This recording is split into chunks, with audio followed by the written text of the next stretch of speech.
Oh, I am so screwed. Yeah, I can imagine that's what was running through people's heads on this list. With that being said, I'm Sean Ferrick for Who Culture, and here are the 10 greatest I'm dead and I know it moments for modern Doctor Who. Number 10. The Doctor, the End of Time. There are several options to choose from, both from the 10th Doctor himself to his final episodes, The End of Time. He knows that the prophecy has been made, spelling his doom when some mysterious figure knocks 4 times.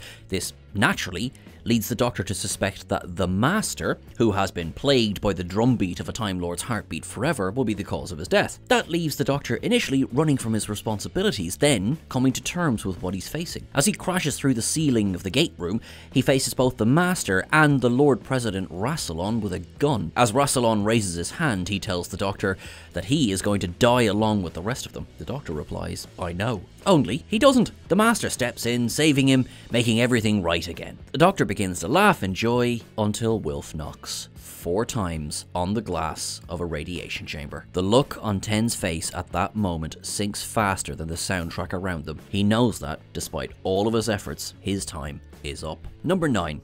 Miss Foster, Partners in Crime. You kinda have to feel sorry for Miss Foster. She was technically an excellent nanny for the adipose children. She ensured not only their safe reproduction, but also their safe delivery to their parents. Earth was picked as a nursery world to help propagate the species using the fat cells of the residents, namely the humans. Masking the entire operation as a weight loss scheme, Foster was able to grow tens of thousands of adipose children, quite literally walking away from their hosts. This had a great side effect for the humans. People were losing weight rapidly. Unfortunately, when that weight loss began to speed up, there was a serious case of, well, death. The Doctor and Donna Noble worked together to expose what exactly was going on with adipose industries, resulting in Miss Foster, or Matron Cophelia as she was also known, calling for a swift extraction from the planet. There was a catch. As the Doctor pointed out, what the adipose were doing was highly illegal, so it was very unlikely that they would want witnesses. For a split second, as she was dangling in the air from a levitation beam, Cophelia/Foster knew the Doctor was making sense. Then the beam shuts off. The look on her face is both tragic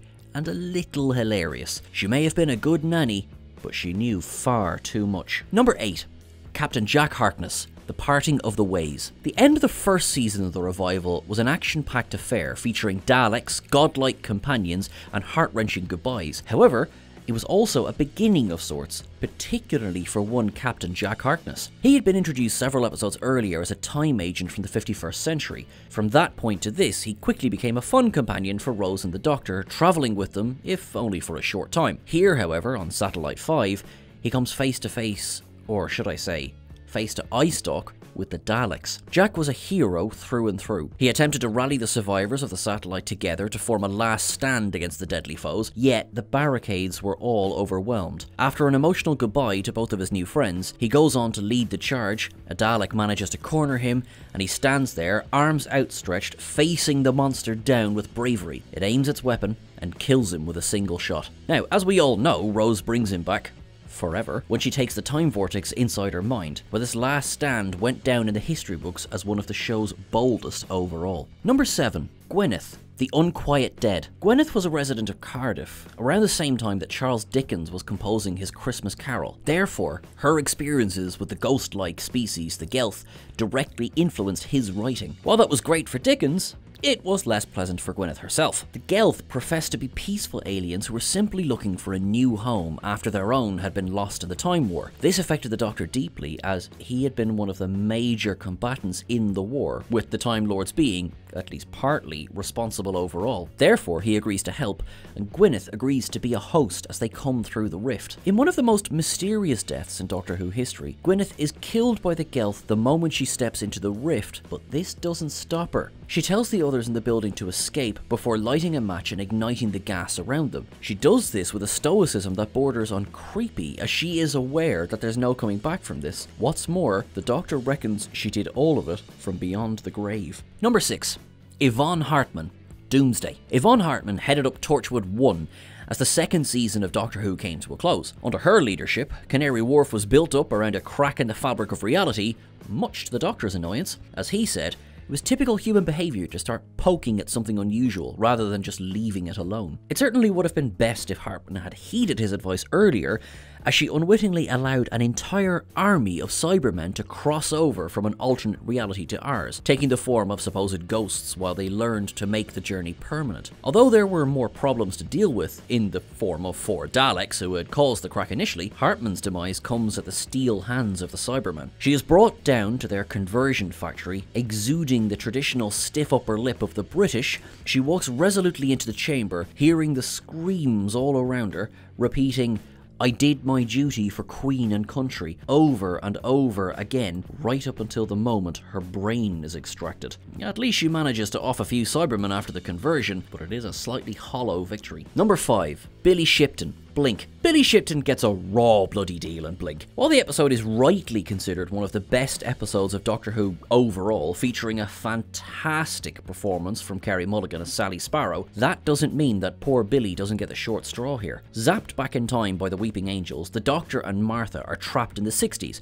Luckily for them, so is Billy Shipton, the police officer who was trying to help Sally. Unluckily for him, they need to get a message to Sally, the only way of doing so being Billy passing it on 50 years later. As the 10th Doctor said, the angels let you live yourself to death, and when Sally encounters him again, Billy is an old man in a hospital bed. Thanks to the Doctor, after he has passed on his message, he knows he has only a short time of life left. In fact, he knows when Sally enters the ward, he has until the rain stops left to live. He faces it with bravery, holding her hand as they wait together. It's beautiful and rough, all at the same time. Number 4. Clara Oswald, Face the Raven. Clara Oswald was a divisive companion. Part of this is down to the fact that when she was introduced, her storyline was all over the place. She never quite fit with Matt Smith's 11th Doctor in the way that she came to fit with Peter Capaldi's 12th. Although she ended up being one of the longest serving companions in the revival era of Doctor Who, her eventual departure was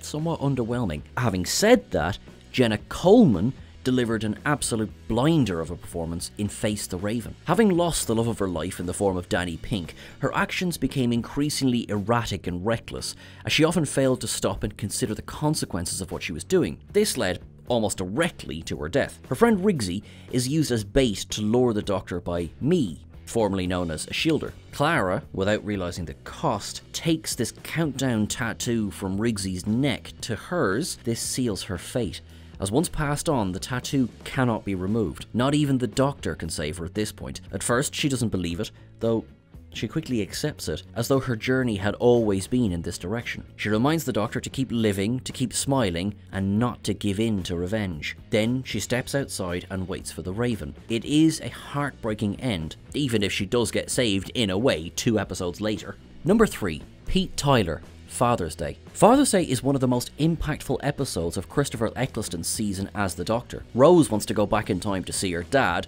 who died when she was a baby. She promises the Doctor that she'll do nothing to affect the timeline and, fool that he is, he believes her. Unsurprisingly, she darts out and rescues Pete from a car crash at the last moment. This leads to a new horror in the form of the Reapers, monsters that do anything they can to heal the fractures in time, such as the one Rose has just created. While there is a lot of fun seeing Jackie Tyler in full 80s getup, trying to understand who Rose is and what she's doing there, the episode quickly becomes one of the most affecting overall. Pete, after having the rules of time travel explained to him, understands what he needs to do. Setting the timeline right again, Pete steps outside the church after telling his family how much he loves them, then runs at full speed to face the car. It hits him, and the timeline is set to rights again. His haunted look just before he goes is one of the most memorable in all of Doctor Who. Number 2. Donna Noble, The Fires of Pompeii. The Fires of Pompeii is an excellent early episode for the Doctor and Donna. It also introduces both Karen Gillan, who would later play Amy Pond, and Peter Capaldi, who would of course return as the 12th Doctor. This story was a harsh lesson for Donna,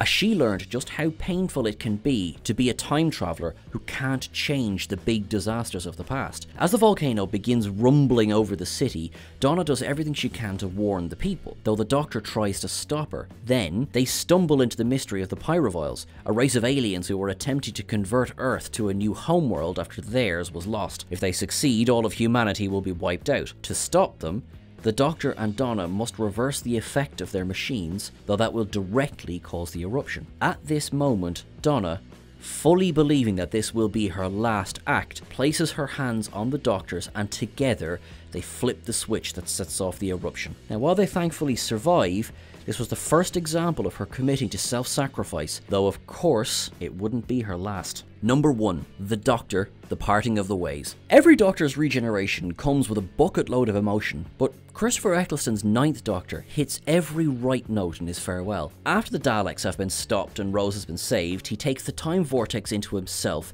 before sending it back into the heart of the TARDIS. For a moment, things seem as though they've gone back to normal. Then there's a shimmer on his hand. The Doctor knows that no living person should ever have the time vortex inside them. He saved Rose by taking it into himself, though he is doomed after this. He's as jovial as it's possible to be, explaining to Rose what's about to happen. It was the first regeneration of the new era of Doctor Who, and it remains one of the most fantastic. He simply gets on with it, without too many big speeches. He knows that his time is up, but he spends his last words making sure that Rose isn't afraid. Eccleston's Doctor didn't get anywhere near enough time on the TARDIS, although we wouldn't take back a moment of David Tennant, but arguably he got one of, if not the, best regenerations to date. That's our lot for our list today. If you reckon we missed anything, please drop it into the comments below. Please don't forget to like, share and subscribe, and remember that you can catch us over on Twitter at WhoCulture. You can catch myself at Sean Ferrick as well. Now, whatever you do in the next while, make sure you look after yourself, make sure you look after your friends and family, keep everything wibbly wobbly, and remember that you're awesome.